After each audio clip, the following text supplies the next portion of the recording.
ஒரு கழுகும் ஒரு ஆமையும் ஃப்ரெண்ட்ஸாக இருந்தாங்களாம். அந்த கழுகு என்ன பண்ணுச்சு, ஒரு நாள் ஆமையை அந்த ஓட்டை பிடிச்சி அப்படியே மேலே தூக்கிக்கிட்டே பறந்து போச்சான். அந்த ஆமைக்கு அவ்வளோ ஒரு சந்தோஷம்.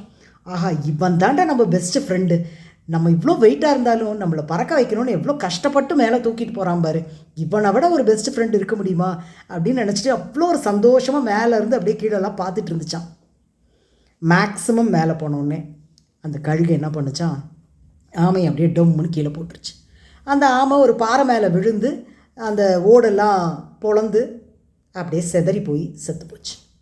அதுக்கப்புறம் அந்த கழுகு வந்து அந்த ஆமையை கொத்தி கொத்தி கொத்தி கொத்தி சாப்பிட்டுச்சு. அப்போ அந்த கழுகு எதுக்காக ஆமையை தூக்கிட்டு போச்சு, எதுக்காக ஃப்ரெண்டாக இருந்துச்சு, கொல்றதுக்கு. இதே மாதிரி சில பேர் நம்ம வாழ்க்கையிலையும் இருந்திருப்பாங்க. உங்கள் வாழ்க்கையில் அது மாதிரி இருப்பாங்களா இல்லையான்னு எனக்கு தெரியல. ஆனால் பொதுவாக நிறையா பேருக்கு அது மாதிரி இருந்திருக்காங்க. நம்மளை வந்து ரொம்ப ஒரு பெரிய இடத்துல வச்சுருக்கிற மாதிரி நம்மளை ஃபீல் பண்ண வைப்பாங்க. எல்லாமே நாம் தான், நமக்கு தான் பயங்கர இம்பார்ட்டன்ஸ் கொடுக்குறாங்க, நம்ம அவங்களோட பெஸ்ட்டு ஃப்ரெண்டு, எதாக இருந்தாலும் நம்மளை கேட்டுட்டு தான் செய்வாங்க, நமக்கு அவ்வளோ இம்பார்ட்டன்ஸ் கொடுக்குறாங்க அப்படின்லாம் நம்மளை நம்ப வைப்பாங்க. ஆனால் அது உண்மையாக இருக்காது.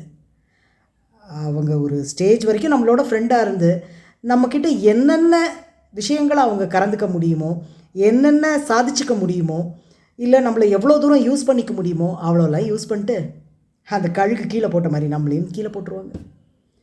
ஆனால் நீங்கள் கீழே விழுந்தோடனே உடஞ்சி போயிடக்கூடாது. அவங்களோட கெட்ட எண்ணம் ஜெயிக்கக்கூடாது. நீங்கள் எந்த வேகத்தில் விழுந்தீங்களோ அதை விட வேகமாக எந்திரிங்க, ஜெயிச்சு காட்டுங்க. உங்களோட வளர்ச்சியை பார்த்து நம்மளை கீழே போட்டாங்க பார்த்தியா, அவங்க நமக்கு செஞ்ச இந்த விஷயத்தை வேறு யாருக்கும் செய்யக்கூடாது, பயப்படணும். அது மாதிரி வேகமாக எந்திரிச்சு ஓடுங்க.